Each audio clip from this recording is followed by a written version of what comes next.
I've been having this weird feeling like something's about to happen, and it's really like exciting, but I feel like I'm gonna have to do something as well. Like I feel like there needs to be a chain of events that happens, and I'm not sure what that is. So I was thinking maybe if I just start talking and tell my story again, maybe that will like jog my memory, maybe something will happen. Like I just decided to start talking and see if that will get things moving because I really would love for some justice. I would love for some karma to happen. I would like to cash in some of these chips and say, you're going to listen to me now? I would love to be listened to. I would love someone who could help me to step in. Right now, my biggest obstacle is money. I pay $35 an hour. Well, I pay half of this. $35 an hour for 3.5 hours for my 3-hour visits. It has to be 3.5 hours because I have to come 15 minutes early and stay 15 minutes late for whatever reasons that they do that for supervised visitation. Anyway, and I have to pay $150 a month in child support to my ex-husband who makes 6 figures. I make $14.50. He makes $70 an hour, and I have to pay him $150 a month in child support because that is what he requested. And I have been unemployed for this entire time. I just got a job 2 weeks ago, and I make $14.50. That was the highest paying job I could find. Yeah, I can't even speak after that one. Like, he's requiring child support. He's made 6 figures for over a decade. He's made 6 figures since before I knew him. And then for the 10 years of our marriage, he made 6 figures. And now he's asking me, the stay-at-home mother, who now makes $14.50, to pay child support. So that's where we're at. So I have to pay for visits, I have to pay for child support, and I have to pay $550 an hour for my lawyer every time we go to court or every time he interacts with my ex's lawyer. That's how much that costs. So I have the most trouble right now with money, and I've already spent like $30,000 on my divorce lawyer so far.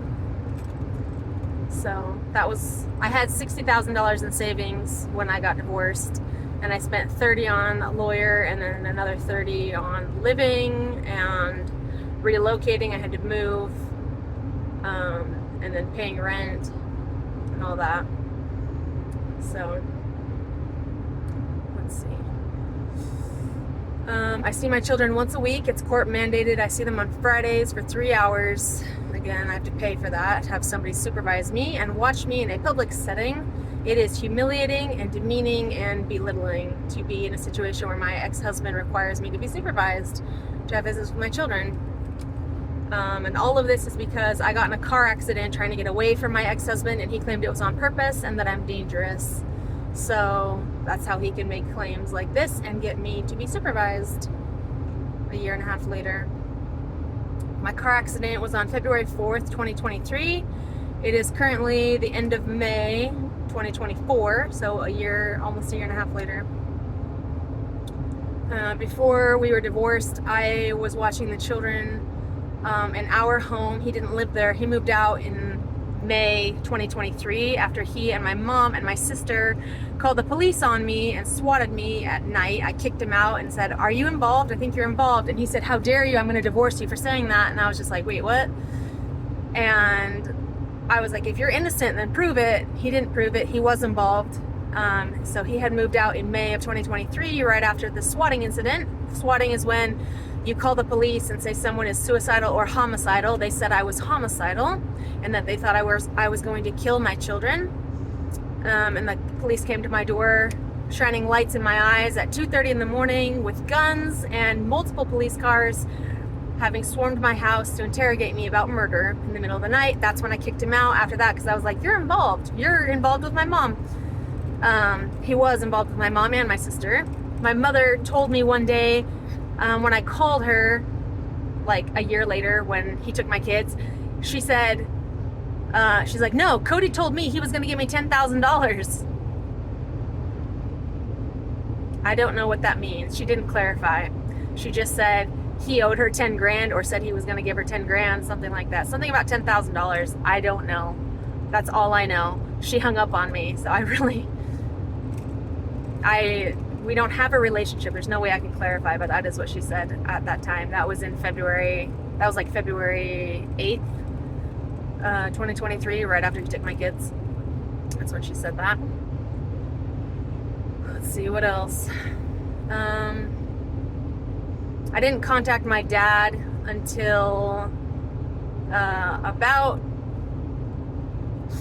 I know the first time I saw him was Christmas Eve of 2023, so almost a year after my ex took my children. I visited my dad. My dad was physically abusive to me when I was a child and a young adult. The last time my dad hurt me was when I was about 27, and so I had very limited contact with him. When I did contact him at Christmas, around like December, I saw him Christmas Eve. When I contacted him at that time, I laid it on the table and I was just like I'm mad, like you can't do that, you know, like that was messed up, like you shouldn't have hurt me, like. And he did apologize finally. Like I had brought these things up to him throughout the years and he'd always be like, no, you're making it up, no, blah blah blah, and he would deny it. But this time when I brought it up, and my kids have been gone for a year, and he's just like, sorry, yeah, I didn't know how to handle myself, sorry. And he apologized. I still hold him accountable for what he did when I was a child and a young adult. And I ended up marrying into an abusive relationship based on the abuse I suffered as a child. I don't forget that. I don't forgive that. Like, well, I do forgive it, but it doesn't like make me exonerate him for what he did. I still blame him for what he did, but now we have a relationship because I have moved on from that. I have forgiven him and moved on, and he has apologized. Like that was a big part of it. You have to take ownership and say sorry, and he did, and I said okay, and then I moved on from it. My mom, on the other hand, I contacted her also around Christmas. That was about the time I was about to be homeless, and I said, Mom, I'm going to be homeless, and she said, good luck, and hung up on me for the second time.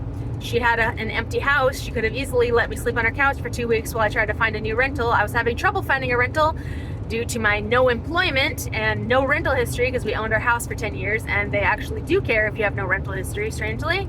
And she did not care that I was going to be homeless. She did not care both times I called her. My dad did. So both of my parents are abusive. Well, they were abusive when I was younger. My mother has never stopped. And she did stop hurting me physically, and so has my dad, obviously. But she has never stopped hurting me emotionally. She has never stopped.